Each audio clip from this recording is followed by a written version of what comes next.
Vidím zem a vrdle ťažké prívaly. Oči plačú, vždy keď ich pohľad raní. Veď tu predtým dobrí ľudia bývali.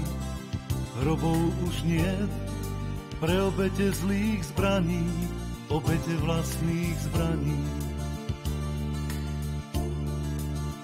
Ten, kto chce 1000-krát viac, než právom náleží, berie deťom zeme, tým čistým ako dúha. 1000 chce životov, no šťastí chvíľku neprežil. Do svetskej márnej slávy nenásytný sluha, to preúbohý sluha. Čo na bedrách má zem, stále skúša nás. Hľadá svetlý lúč, daj k nemu kľúč. Čo na bedrách má zem, stále skúša nás. Ubúda jej síl, lejak z nej stopy dobra zmil.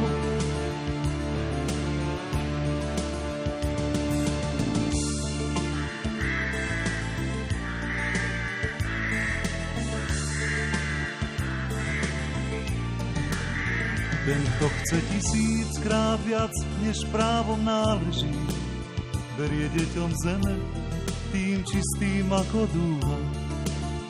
1000 chce životov, no v šťastí chvíľku neprežil. Do svetskej márnej slávy nenásytný sluha, to preúbohý sluha.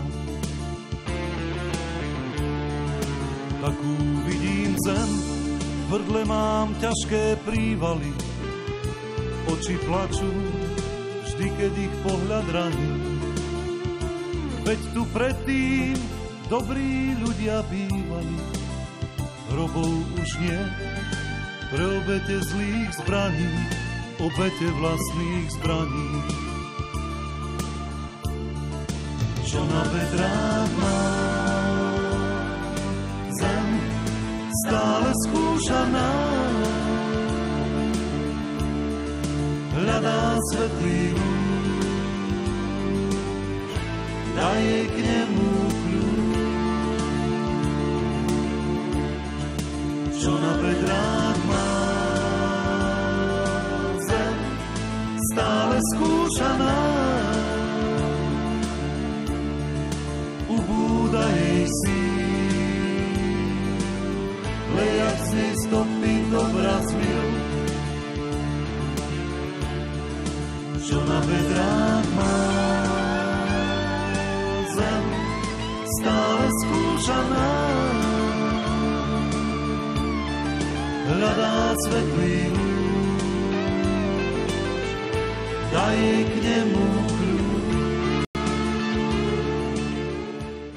Na tomto mieste sa začal realizovať v roku 1996 medzinárodný mierový projekt pod názvom Stavanie stĺpov mieru.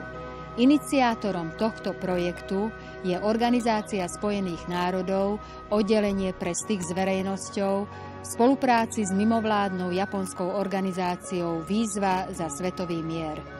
Cieľom tohto projektu je naučiť ľudí kultúre mieru. Byť viacej empatický, tolerantný, súcitný.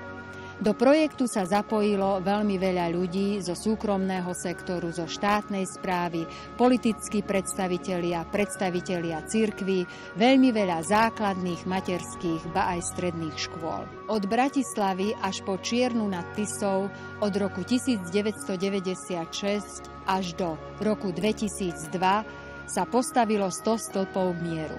K dvom najväčším monumentom patria Mierová lúka na Slavíne v Bratislave, kde bolo postavených 8 stĺpov mieru na pamiatku Alexandra Dubčeka, nášho veľkého demokrata.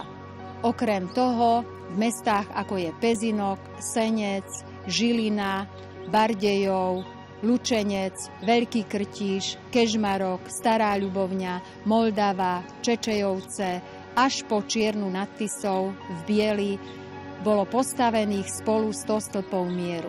Najväčší monument je Mierová hora, ktorá bola realizovaná roku 1997 postavením 49 stĺpov mieru na Kojšovskej holi vo výške 1246 metrov, ktoré symbolizuje Slovensko ležiace na 49. rovnobežke. V tomto projekte Slováci vyjadrili svoj postoj, že sú ľudia, ktorí majú záujem riešiť veci mierovou cestou, že sa pripájajú k ostatným národom a národnostiam bez rozdielu rasy, náboženstva a politickej príslušnosti a že tento projekt má zmysel nielen pre nás, ale aj pre celý svet a pre zachovanie svetového mieru. Oficiálnym dôvodom útoku na Irak Spojenými štátmi bola hrozba jadrového útoku zo strany Iraku a vývoj chemických a bakteriologických zbraní. V skutočnosti však všetci vieme, že sa jedná o ropu a o strategickú polohu v regióne a vlastne o dosiahnutie svetovej hegemónie zo strany Spojených štátov. Avšak útok a okupácia Iraku nutne vedie len k ďalšiemu nárastu šírenia zbraní hromadného ničenia a ďalšiemu nárastu hrozby terorizmu vo svete, pretože nie je možné inak odstrašiť najmocnejší štát tohto sveta. Slušné ľudské bytosti neuplatňujú hrozby alebo násilie na riešenie problémov a k tomu nevedú dôvody so zničujúcou presvedčivosťou. A je isté, že v súčasnej dobe nám nikto nič podobné neposkytol. Dnes vojna môže byť vedená len proti oveľa slabšiemu protivníkovi, tak ako sme to videli v priebehu studenej vojny, opačne môže viesť len k jadrovej katastrofe. Demokracia nemôže byť nasadená nejakým bábkovým režimom. Môže byť nasadená len z dola, nie z hora. Môže byť nasadená postupným vývojom, rešpektovaním samostatného vývoja, vzdelávaním a komunikáciou. Košice sú historickým mestom, metropolou východného Slovenska v srdci Európy. Sú známe ako mesto medzinárodného maratónu mieru a od roku 1996 aj ako súčasť multikultúrneho mierového projektu Stavanie stĺpov mieru.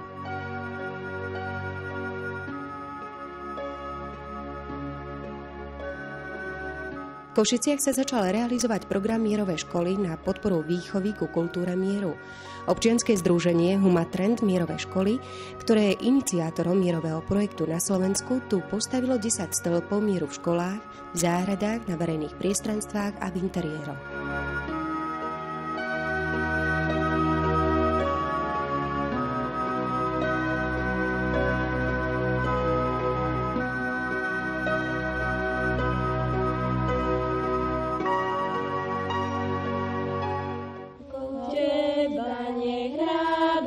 Šíri, nech ťa mier vždy sprevádza a slnko láskou prežiari srdce tvoje, dnes, zajtra, navždycky.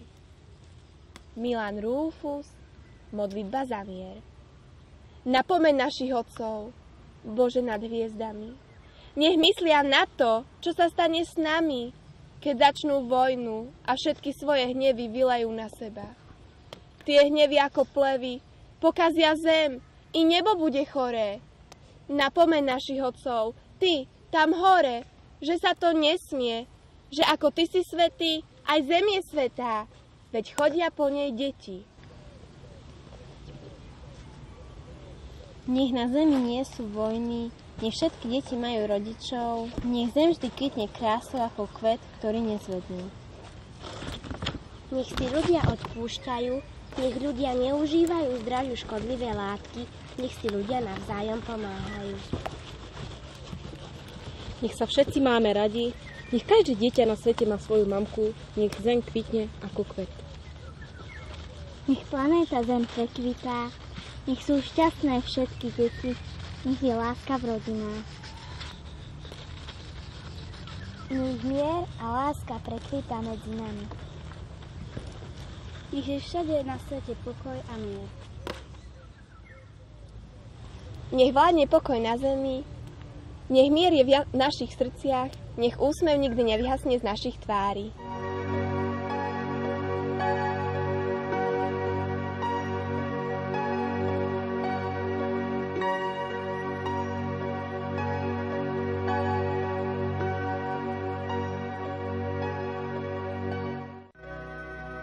Osem stĺpov mieru, mierová lúka zdobí Slavín v Bratislave miesto padlých hrdinov v druhej svetovej vojne. Projekt realizovalo občianske združenie Zdravá spoločnosť pod vedením docentky Viery Uherčíkovej v roku 1997 na počesť nášho veľkého demokrata Alexandra Dubčeka.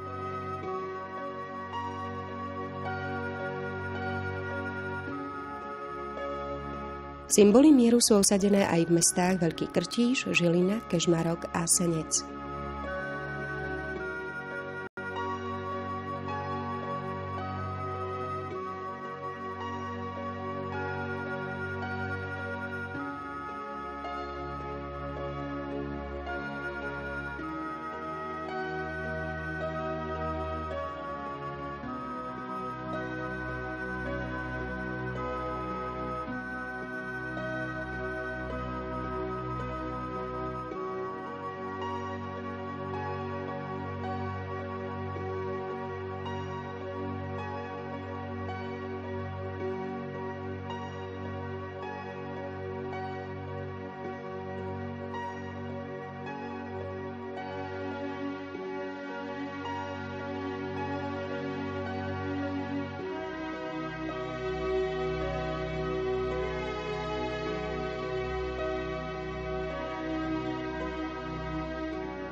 Najvýznamnejším monumentom medzinárodného mierového projektu je Mierová hora.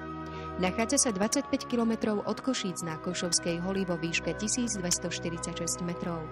Je tu 49 stĺpov mieru ako symbol Slovenska ležiaceho na 49. rovnobežke.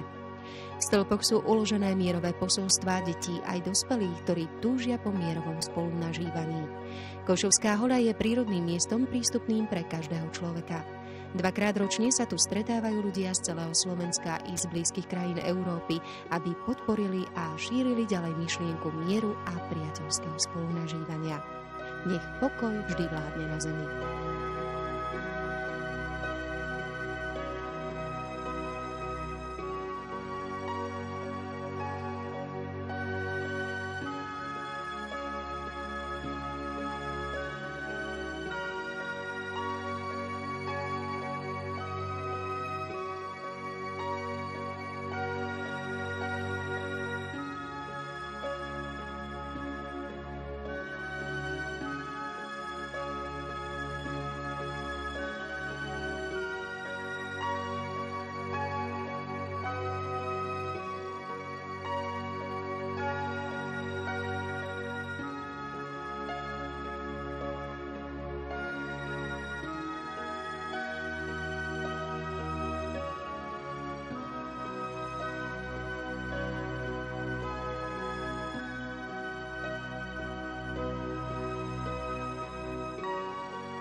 Keď dostaneme pozvánku, že sa koná tento mierový výstup, rozbucha sa v prvom rade srdce mne a mojim deťom, že sem pôjdeme, pretože tu sa robia naozaj veľmi pekné aktivity, ktoré naučia deti vzťahu k prírode a tu deti začínajú vnímať seba aj okolie inakšie, hlavne v tom zmysle, že žijeme v pokoji a miery, čo napríklad v iných krajinách deti nemajú. Je tu prekrásne okolie a odporúčam každému. Nielen tým, ktorí práve v dnešný deň tu prídu, ale aj v iné dni. Pretože okolie Zlatej Idky je veľmi pekné a možno, že mnohí si nevieme toto ani chrániť, ani vážiť. A naozaj tu si človek nájde tú peknú chvíľu aj pre seba. Na svetový mier sa pozerám ako dieťa vojny, pretože som sa narodila počas druhej svetovej vojny. Viem si to uvedomiť teraz, že čo je vlastne hrôza vojny, ktorá proste ničí životy ľudí, ktorá nedáva podmienky žitia. Moje deti to neprežili a ťažko sa vedia s tým aj stotožniť, že niečo také ja ako malé dieťa som už musela prežiť.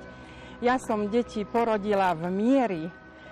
Konkrétne je tu moja dcérka, ktorá tie neresti a hrôzy vojny neprežila. Slovensko je veľmi nádherná krajina. Každý kút Slovenska je veľmi pekný a modlím sa za to, aby to ostalo tak, ako to je teraz, aby to boli naše hory slovenské zachované a aby to ostalo v pôvodnom stave, pretože viem, že ekológia úzko súvisí aj s podmienkami života na Zemi.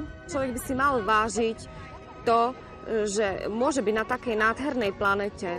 Každý deň sa modlím a prosím, aby to všetko ostalo v pôvodnom stave pre ďalšie generácie. For me, that peace is just a feeling you have inside that God gives you when you know that He is in control of the world and of your life. For me, as a woman or just a human, Jesus Christ gives me peace. And of course, I like the nations of the world to be more peaceful.